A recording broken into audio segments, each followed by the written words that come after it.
नमस्कार दोस्तों। आज हम बात करेंगे एक महत्वपूर्ण विषय के बारे में जो कि है नींद। हम सभी सोचते हैं कि नींद हमारे जीवन का एक अहम हिस्सा है, लेकिन क्या आपने कभी सोचा है कि आपको सही मायने में कितने घंटे सोना चाहिए? बहुत से लोग इस पर ध्यान नहीं देते और इसका परिणाम होता है कि वो दिन भर थके-थके और ऊर्जा की कमी महसूस करते हैं। आज हम विस्तार से समझेंगे कि आपको कितने घंटे सोना चाहिए और इसके पीछे के वैज्ञानिक कारण क्या हैं। तो चलिए शुरू करते हैं। सबसे पहले दोस्तों बात करते हैं कि नींद की ज़रूरत क्यों होती है। आपको ये समझना बेहद ज़रूरी है कि नींद हमारे शरीर के लिए क्यों ज़रूरी है। नींद दोस्तों एक ऐसी प्रक्रिया है जिसमें हमारा दिमाग और शरीर खुद को रिचार्ज करता है।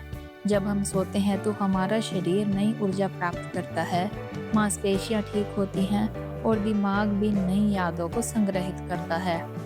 इसके अलावा नींद हमारे इम्यून सिस्टम को भी मजबूत करती है और मानसिक स्वास्थ्य के लिए भी बेहद फायदेमंद होती है। अगर हम पर्याप्त नींद नहीं लेते हैं तो इसका असर हमारी कार्य क्षमता, ध्यान केंद्रित करने की क्षमता और हमारे सेहत पर पड़ता है। इसलिए ये जानना बेहद ज़रूरी है कि आपके शरीर को कितनी नींद की ज़रूरत होती है। अब बात करते हैं दोस्तों उम्र के अनुसार नींद की ज़रूरत के बारे में। इसका उत्तर आपकी उम्र और जीवन शैली पर निर्भर करता है। नेशनल स्लीप फाउंडेशन के अनुसार अलग अलग उम्र के लोगों के लिए नींद की ज़रूरत भी अलग अलग होती है। तो चलिए इसे विस्तार से समझते हैं। सबसे पहले बात करते हैं शिशु यानी कि नवजात शिशु के लिए नींद कितनी ज़रूरी है। नवजात शिशुओं को 3 महीने तक 14 से 17 घंटे की नींद की ज़रूरत होती है, क्योंकि उनका शरीर और दिमाग तेज़ी से विकसित हो रहा होता है। इसके बाद है 4 से 11 महीने वाले शिशु। इस उम्र के बच्चे को भी 12 से 15 घंटे की नींद की ज़रूरत होती है, ताकि उनका शारीरिक और मानसिक विकास सही तरीके से हो सके। आगे है टॉडलर्स यानी कि 1 से 2 साल के बच्चे। इस उम्र के बच्चों को 11 से 14 घंटे सोना चाहिए, ताकि उनकी वृद्धि और विकास सही ढंग से हो सके। आगे है बड़े बच्चे, जिनमें है 3 से 5 साल के बच्चे। इनके लिए 10 से 13 घंटे की नींद बेहद ज़रूरी होती है। आगे है स्कूल जाने वाले बच्चे, जिनमें आते हैं 6 से 13 साल की उम्र के बच्चे। इस उम्र के बच्चों को 9 से 11 घंटे की नींद की ज़रूरत होती है, ताकि वो स्कूल और अन्य गतिविधियों में पूरी तरह से भाग ले सकें। इसके बाद बात करते हैं टीनेजर्स यानी कि 14 से 17 साल के बच्चे।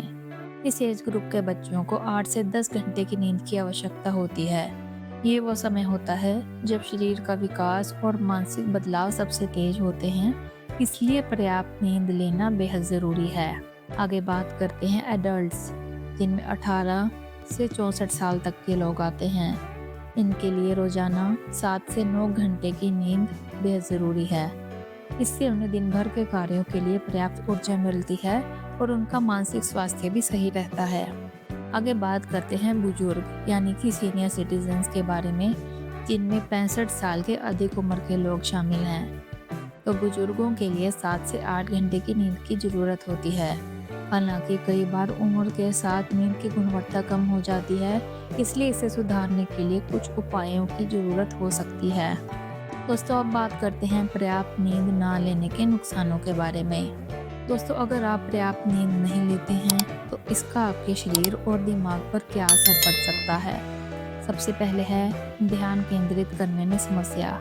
अगर आप पर्याप्त नींद नहीं लेते हैं तो ध्यान केंद्रित करने और निर्णय लेने की क्षमता कम हो जाती है। इससे आप कार्यस्थल पर या पढ़ाई में कमज़ोर महसूस कर सकते हैं। और अगला नुकसान है थकान और कमजोरी। नींद की कमी से शरीर में ऊर्जा की कमी हो जाती है, जिससे आपको दिन भर थकान और कमजोरी महसूस हो सकती है। या फिर मूड स्विंग्स होना। नींद की कमी से आपका मूड भी प्रभावित होता है। आप चिड़चिड़े हो सकते हैं, उदास महसूस कर सकते हैं और मानसिक संतुलन खो सकते हैं। अगला नुकसान है रोग प्रतिरोधक क्षमता कमजोर होना यानी कि इम्यूनिटी कमजोर होना। नींद की कमी से आपकी इम्यूनिटी कमजोर हो जाती है, जिससे आप बीमारियों के प्रति ज़्यादा संवेदनशील हो जाते हैं। अगला नुकसान है वजन बढ़ना। दोस्तों पर्याप्त नींद ना लेने से आपकी भूख को नियंत्रित करने वाले हार्मोन पर भी असर पड़ता है, जिससे आप ज़्यादा खाने लगते हैं और वजन बढ़ सकता है। और अगला नुकसान है हार्ट प्रॉब्लम्स और डायबिटीज़ का खतरा बढ़ना। लंबे समय तक नींद की कमी से हृदय रोग, हाई ब्लड प्रेशर और डायबिटीज जैसी गंभीर समस्याएं भी हो सकती हैं। तो दोस्तों, अब बात करते हैं कि आप अपनी नींद की गुणवत्ता कैसे बढ़ाएं। केवल पर्याप्त घंटे सोना ही नहीं, बल्कि अच्छी गुणवत्ता वाली डीप स्लीप लेना भी बेहद जरूरी है। अगर आपकी नींद बार बार टूटती है या आप बिस्तर पर करवटें बदलते रहते हैं, तो इसका मतलब है कि आपकी नींद की गुणवत्ता सही नहीं है। तो चलिए ऐसे कुछ उपायों पर नजर डालते हैं जो आपकी नींद की गुणवत्ता को बेहतर बना सकती है। जिनमें सबसे पहले है, रात को सोने का समय तय करें। एक नियमित सोने और जागने का समय बनाएं। इससे आपका शरीर इस समय को पहचानने लगेगा और आपको नींद जल्दी आएगी। और सोने से पहले स्क्रीन टाइम कम करें। मोबाइल फोन, लैपटॉप या टीवी की स्क्रीन से निकलने वाली नीली रोशनी आपके मस्तिष्क को सक्रिय कर देती है, जिससे नींद आने में दिक्कत हो सकती है। तो आप सोने से कम 30 मिनट पहले स्क्रीन का इस्तेमाल ना करें।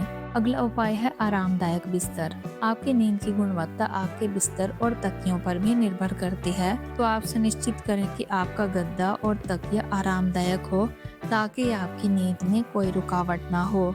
अगला उपाय है, सोने से पहले भारी भोजन ना करें। सोने से तुरंत पहले भारी भोजन करने से पेट भरा हुआ महसूस होता है, जिससे नींद में दिक्कत हो सकती है। हल्का भोजन और थोड़ा सा पानी पीकर सोना बेहतर रहेगा। इसके अलावा ध्यान और योग का अभ्यास करें। सोने से पहले थोड़ा ध्यान या गहरी सांस लेने की प्रक्रिया का अभ्यास करने से आपका दिमाग शांत होता है और आपको अच्छी नींद मिलती है।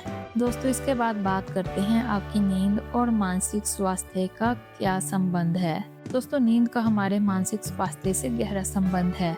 अगर आप लगातार नींद की कमी से जूझ रहे हैं, तो इसका असर आपके मानसिक स्वास्थ्य पर भी पड़ता है। इससे डिप्रेशन, एंजाइटी और स्ट्रेस जैसी समस्याएं हो सकती हैं। अच्छी नींद लेने से आपका मूड बेहतर रहता है, मानसिक स्पष्टता बढ़ती है, क्लैरिटी रहती है, आप खुश महसूस करते हैं। और नींद की कमी से दिमाग की कार्यक्षमता अफेक्ट होती है, जिससे आपकी याददाश्त और प्रॉब्लम्स को सॉल्व करने की क्षमता कम हो जाती है। इसलिए मानसिक शांति और सुकून पाने के लिए पर्याप्त नींद लेना बेहद जरूरी है। अब बात करते हैं कि आपको किस समय सोना चाहिए। ये सवाल भी बहुत बार पूछा जाता है कि सोने का समय अच्छा कौन सा है। तो वैज्ञानिक दृष्टिकोण से देखा जाए तो रात के 10 बजे से 11 बजे के बीच सोना और सुबह 6 से 7 बजे के बीच उठना सबसे आइडियल माना जाता है। ये वो समय होता है जब हमारा शरीर सबसे ज्यादा आराम करने की स्थिति में होता है और इस समय ली गई नींद सबसे इफेक्टिव होती है। हालांकि आपकी नींद का समय आपकी जीवन शैली और काम के घंटों पर भी निर्भर करता है, लेकिन कोशिश करें कि रात के समय सोने और सुबह के समय उठने का एक नियमित शेड्यूल बना सकें। इसके बाद बात करते हैं दोस्तों, नींद की आदतों में सुधार कैसे करें। अगर आपको नींद से संबंधित कुछ समस्याएं हैं, तो कुछ सरल उपाय अपनाकर आप अपनी नींद की आदतों में सुधार ला सकते हैं। इनमें सबसे पहले है, नियमित व्यायाम करें। दिन में नियमित शारीरिक गतिविधियों से आपकी नींद की गुणवत्ता में सुधार होता है। हालांकि सोने से ठीक पहले कसरत ना करें, इससे नींद में प्रॉब्लम हो सकती है। इसके अलावा आप कैफीन और अल्कोहल का सेवन कम करें, क्योंकि कैफीन और अल्कोहल नींद के चक्र को इफेक्ट करते हैं, इसलिए इन्हें सोने से पहले लेने से बचें। और एक आरामदायक माहौल बनाएं। अपने कमरे को अंधेरा, शांत और ठंडा रखें, ताकि आपको अच्छी नींद मिल सके। तो दोस्तों, ये थी जानकारी कि आपको कितने घंटे सोना चाहिए और नींद आपके जीवन में कितनी महत्वपूर्ण है। अगर आप अपनी नींद पर ध्यान नहीं देते हैं, तो इसका असर आपके शारीरिक और मानसिक स्वास्थ्य दोनों पर पड़ेगा। तो आज के लिए इतना ही। आपको ये वीडियो कैसा लगा दोस्तों, हमें कमेंट्स में जरूर बताएं। मिलते हैं अगली वीडियो में, तब तक के लिए धन्यवाद।